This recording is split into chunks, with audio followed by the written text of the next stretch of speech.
ಇಸಲಾಖೆ ಯಾರದ್ದು ತಪ್ಪು ಅನ್ನುವಂತಹ ಪ್ರಶ್ನೆ ಮೂಡುತ್ತೆ.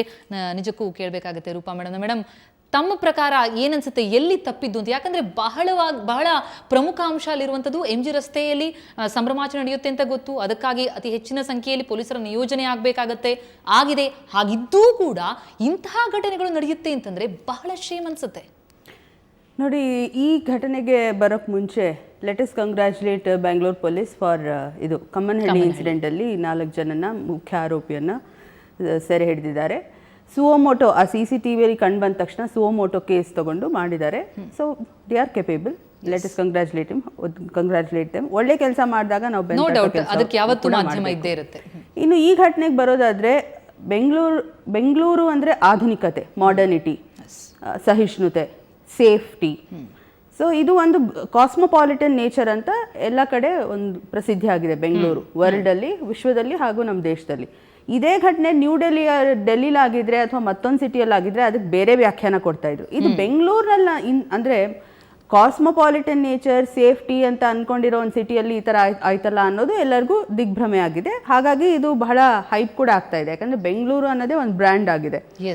ಬೆಂಗಳೂರಿಗೆ ಫಾರಿನರ್ಸು ತುಂಬ ಬರ್ತಾರೆ, ಆ್ಯಸ್ ಟೂರಿಸ್ಟ್ ಬರ್ತಾರೆ, ವಿದ್ಯಾರ್ಥಿಗಳಾಗಿ ಬರ್ತಾರೆ, ಬಂಡವಾಳ ಹೂಡಿಕೆ ಮಾಡಿಕೊಂಡು ಇಂಡಸ್ಟ್ರಿಯಲಿಸ್ಟ್ ಆಗಿ ಬರ್ತಾರೆ. ಸೊ ಎಲ್ಲೋ ಒಂದು ಕಡೆ ಈ ಒಂದು ಅಂಶ ಬೆಂಗಳೂರನ್ನ ಎತ್ತಿ ಹಿಡಿತಾ ಇದೆ ಮೀಡಿಯಾದಲ್ಲಿ, ನ್ಯಾಷನಲ್ ಮೀಡಿಯಾದಲ್ಲಿ, ಎಲ್ಲ ಕಡೆ. ಈಗ ಈ ಘಟನೆ ಏನು ನ್ಯೂ ಇಯರ್ ಪಾರ್ಟಿ, ಇದು ಪ್ರತಿ ವರ್ಷ ನಡ್ಕೊಂಡು ಬಂದಿರೋ ಅಂಥದ್ದು, ಇದು ಮೊದಲನೇ ಸಲ ಅಲ್ಲ.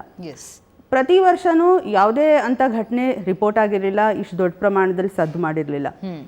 ಸಾಮಾನ್ಯ ಏನಾಗುತ್ತೆ, ಈ ಥರ ಕ್ರೌಡ್ ಇದ್ದಾಗ ಆ ಕಮೋಷನ್ ಅಂತ ಒಂದಿರುತ್ತೆ. ಆ ಕಮೋಷನಲ್ಲಿ ಯಾಕೆ ಯಾರು ಇದ್ದವ್ರು ಆ್ಯಕ್ಷನ್ ತಗೊಳ್ಳಿಲ್ಲ ಅನ್ನೋ ಒಂದು ಪಾಯಿಂಟ್ಗೆ ನಾನು ಏನು ಹೇಳ್ತೀನಿ ಅಂದರೆ, ಕಮೋಷನ್ ನಡೀತಿರುವಾಗ ಅಲ್ಲಿ ಎಲ್ಲರೂ ಕುಣಿತಾ ಇರ್ತಾರೆ, ಕುಪ್ಪಳಿಸ್ತಾ ಇರ್ತಾರೆ, ಯಾರೋ ಒಬ್ರನ್ನ ಹಗ್ ಮಾಡ್ತಾ ಇರ್ಬೋದು. ಸೊ ಏನಾಗ್ತಾ ಇದೆ ಅಂತ ಸ್ವಲ್ಪ ತಿಳ್ಕೊಳ್ಳಿಕ್ಕೂ ಸ್ವಲ್ಪ ಸಮಯ ಬೇಕಾಗುತ್ತೆ ಅಲ್ಲಿ ನಿಂತಿರೋರ್ಗೂ ಕೂಡ. ಯಾಕಂದ್ರೆ ಡಾನ್ಸ್ ಮಾಡ್ತಾ ಇರ್ತಾರೆ, ಅದ್ರ ಜೊತೆಗೆ ಹಗ್ ಮಾಡಿದ್ರು, ಅಥವಾ ಮತ್ತು ಫ್ರೆಂಡ್ಸ್ ಕೂಡ ಹಗ್ ಮಾಡಿರ್ಬೋದು. ಬಟ್ ಮೊಲೆಸ್ಟ್ ಮಾಡೋರು ಕೂಡ ಅವ್ರನ್ನ ಅಲ್ಲಿ ಇಲ್ಲಿ ಮಾಡಿದ್ರು, ಟಚ್ ಮಾಡಿದ್ರು, ಅಥವಾ ಫಿಸಿಕಲ್ ಅಡ್ವಾನ್ಸ್ ಮಾಡಿದ್ರು, ಅನ್ವೆಲ್ಕಮ್ ಅಡ್ವಾನ್ಸ್, ಅಥವಾ ಅವ್ರನ್ನ ಹಿಂದ್ಗಡೆಯಿಂದ ಗ್ರೋಪ್ ಮಾಡಿದ್ರು ಅಂತ ಹೇಳುವಾಗ ಅಲ್ಲಿ ನಿಂತ ಪೊಲೀಸ್ನವ್ರಿಗೂ ಅದನ್ನ ಇದು ಹೀಗಾಯ್ತಾ ಅಂತ ಒಂದು ಕ್ಷಣ ನೋಡಿ ಅದನ್ನ ಗ್ರಹಿಸೋಕೆ ಒಂದು ಸ್ವಲ್ಪ ಟೈಮ್ ಹಿಡಿಯತ್ತೆ. ನಾನು ಕೆಲವು ರಿವ್ಯೂಸ್ ಓದ್ತಾ ಇದ್ದೆ ಇಂಟರ್ನೆಟಲ್ಲೆಲ್ಲ. ಅಲ್ಲಿ ಒಬ್ರೇನು ಹೇಳ್ತಾರೆ, ಆ ಬ್ರಿಗೇಡ್ ರೋಡಲ್ಲಿರೋ ಅಂಗಡಿಯ ಒಬ್ಬ ಮಾಲೀಕರು ಆ ಆರ್ಟಿಕಲ್ ಕೊಟ್ಟಿರೋ ಹಾಗೆ, ನಮಗೇನು ಹಾಗೆ ಅನಿಸ್ಲಿಲ್ಲ, ಎಲ್ಲರೂ ಪ್ರತಿ ವರ್ಷ ನಡೆಯೋ ಹಾಗೆ ಎಲ್ಲರೂ ಸಂಭ್ರಮದಿಂದ ಆಚರಣೆ ಮಾಡ್ತಿದ್ರು, ಡಾನ್ಸ್ ಮಾಡ್ತಿದ್ರು, ಯಾರು ಪಾರ್ಟ್ನರ್ಸ್ ಇದ್ರು ಅವ್ರು ಹಗ್ ಮಾಡ್ತಿದ್ರು ಅಂತ ತಿಳಿಸಿದ್ದಾರೆ. ಬಟ್ ಮ್ಯಾಮ್, ಅಂದ್ರೆ CCTVಯ ದೃಶ್ಯಾವಳಿಗಳಿರಬಹುದು ಅಥವಾ ನಮ್ಮ ಮಾಧ್ಯಮಗಳಲ್ಲಿ ಎಲ್ಲಾ ಕಡೆಗಳಲ್ಲೂ ಕೂಡ ದೃಶ್ಯಗಳಲ್ಲಿ ನೋಡ್ತಾ ಇದ್ದಾಗ ಅಲ್ಲಿ ಸ್ಪಷ್ಟವಾಗಿ ಬರ್ತೀನಿ ಒಂದು ನಿಮಿಷ. ಸೊ ಇದು ಒಂದ್ ಕಡೆ ಕಮೋಷನ್, ಅಂಡ್ ಅಲ್ಲಿ ಯಾರು ಹೋಗಿರ್ತಾರೆ ಅವ್ರಿಗೂ ಒಂದ್ ಸ್ವಲ್ಪ ಗ್ರಹಿಕೆ ಇದ್ದಿರ್ಬೇಕು. ಕ್ರೌಡ್ ಮೆಂಟಾಲಿಟಿ, ಈ ತರ ಏನಾದ್ರು ಆದ್ರೆ ಕ್ರೌಡ್ ಏನ್ ಮಾಡಬಹುದು. ಅವತ್ತು ಕ್ರೌಡ್ ಬಹುಶಃ ಕ್ರೌಡ್ ಇದ್ದಿರಬಹುದು ಜಾಸ್ತಿ. ಡ್ರಂಕನ್ ನ್ಯಾಚುರಲಿ ಪಾರ್ಟಿ ಮಾಡಿರ್ತಾರೆ ಅಂದ್ರೆ ಕುಡ್ದಿರ್ತಾರೆ. ಸೊ ಕುಡ್ದಾಗ ನ್ಯಾಚುರಲಿ ಸೆನ್ಸಸ್ ಅಲ್ಲಿ ಇರಲ್ಲ ಇಂಟಾಕ್ಸಿಕೇಶನ್ ಆದಾಗ. ಸೊ ಏನೇನ್ ಅನಾಹುತಗಳು ಸಂಭವಿಸಬಹುದು ಅಂತ ಅಲ್ಲಿರೋ ಲೇಡೀಸ್ಗೆ ಒಂದ್ ಸ್ವಲ್ಪನಾದ್ರೂ ಗ್ರಹಿಕೆ ಇದ್ದಿರ್ಬೇಕು, ಗ್ರಹಿಕೆ ಬೇಕಲ್ವಾ, ಇರತ್ತೆ. ಈಗ ಅಲ್ಲಿ ಏನಾಯ್ತು,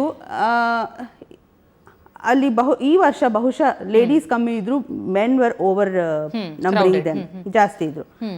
ಈಗ ಯಾವುದೇ ನಮ್ಮ ಕಾನೂನಲ್ಲಿ ಏನು ಶರಿಯತ್ ಲಾ ಇಲ್ಲ. ಅಂದ್ರೆ ನೀವು ಮಿನಿ ಹಾಕೋಬಾರ್ದು, ಇಂಥದೇ ಡ್ರೆಸ್ ಮಾಡ್ಕೋಬೇಕು, ಅಥವಾ ಫುಲ್ ಮೈ ಮುಚ್ಕೋಬೇಕು ಅಂತ ಕಾನೂನಿಲ್ಲ. ಎಲ್ಲೂ ಕೂಡ ಮಹಿಳೆಯರು ನೀವು ಇಷ್ಟ ಹೊತ್ತಾದ್ಮೇಲೆ ಹೋಗ್ಬಾರ್ದು ಅಂತ ಕಾನೂನಿಲ್ಲ.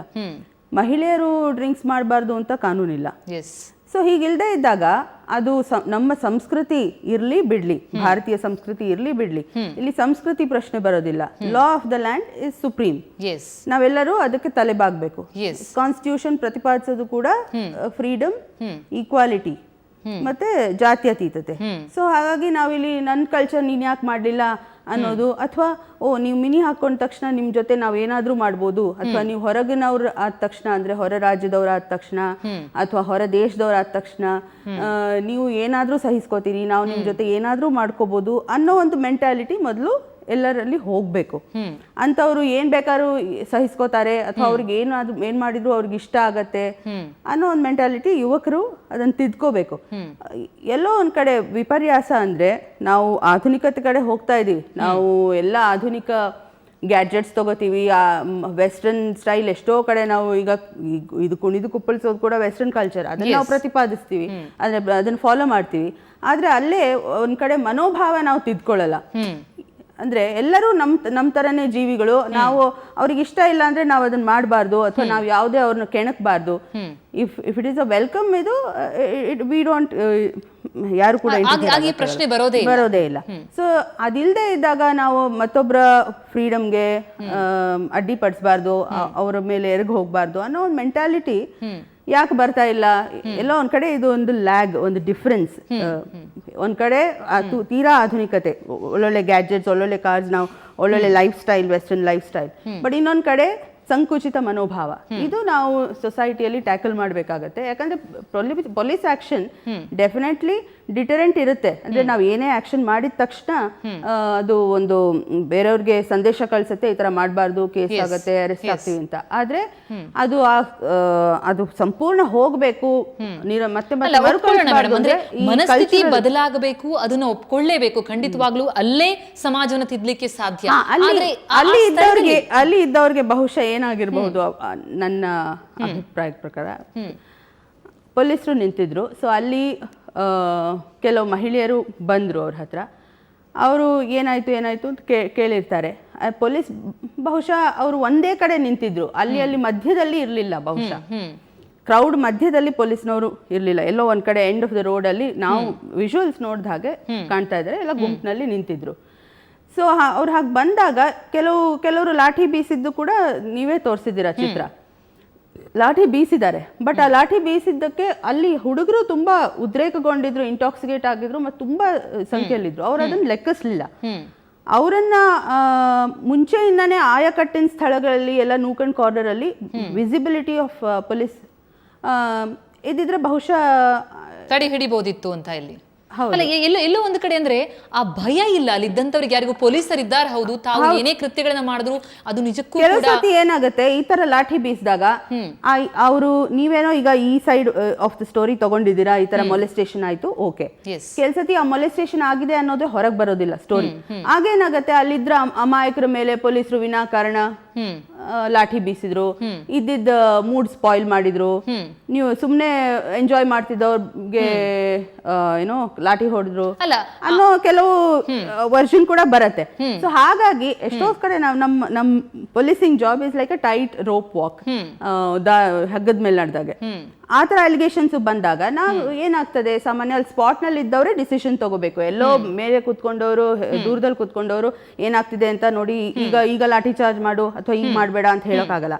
ನಮ್ಮ ಕ್ರಿಮಿನಲ್ ಪ್ರೊಸೀಜರ್ ಕೋಡ್ ಪ್ರಕಾರ ಯಾರು ಸ್ಪಾಟ್ ಅಲ್ಲಿ ಇರ್ತಾರೆ ಅವ್ರು ಡಿಸಿಷನ್ ತಗೋಬೇಕು, ಈಗ ಲಾಠಿ ಬೀಸ್ಬೇಕೋ ಇಲ್ವೋ, ಬೀಸಿದ್ರೆ ಎಷ್ಟು ಬೀಸ್ಬೇಕು ಅನ್ನೋ ಬಗ್ಗೆ, ಈವನ್ ಮೆಜರ್ಮೆಂಟ್ ಆಫ್ ಫೋರ್ಸ್ ಕೂಡ ಎಷ್ಟು ಬಳಸಬೇಕು ಅನ್ನೋ ಬಗ್ಗೆ. ಅದನ್ನ ಎಲ್ಲೋ ಕಡೆ ಕೆಲವೊಮ್ಮೆ ಆ ಕ್ಷಮತೆ ನಮ್ಮ ಕೆಳವರ್ಗದ ಪೊಲೀಸ್ ಅಂದ್ರೆ ಕೆಳ ರ್ಯಾಂಕ್ಸ್ ಸಿಬ್ಬಂದಿಯಲ್ಲಿ ಆ ಕ್ಷಮತೆ ಕಮ್ಮಿ ಆಗತ್ತೆ. ಯಾಕಂದ್ರೆ ನಾವು ಅವ್ರಿಗೆ ಆ ಫ್ರೀಡಮ್ ಕೊಡೋದಿಲ್ಲ. ಏನಾಗತ್ತೆ, ಲಾಠಿ ಬೀಸಿದಾಗ ಈ ತರ ಏನೋ ಸ್ಟೋರಿ ಬಂದ್ಬಿಡುತ್ತೆ, ಸುಮ್ನೆ ಅನಗತ್ಯವಾಗಿ ಬ್ರೂಟಲೈಸ್ ಮಾಡಿದ್ರು, ಪೊಲೀಸ್ ಹಿಂಸಾಚಾರ. ಎಲ್ಲೋ ಒಂದು ಕಡೆ ಪೊಲೀಸರು ಹಾಗಿದ್ರೆ ಕೆಲವು ಅಲಿಗೇಷನ್ಸ್ ಗಳು ಬರಬಹುದು ಅನ್ನೋದಕ್ಕೆ ಹೆದರಿ ಬಿಟ್ರ. ಅಂದ್ರೆ ಅವರ ಕರ್ತವ್ಯವನ್ನ ಮಾಡುವಂತಹ ಸಂದರ್ಭದಲ್ಲಿ ಅವರನ್ನ ಯಾವುದು ತಡೆ ಹಿಡಿತು?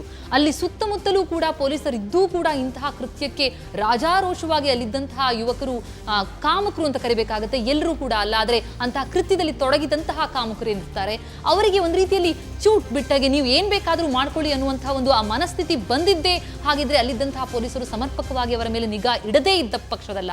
ಎಲ್ಲಾಯ್ತು ತಪ್ಪು?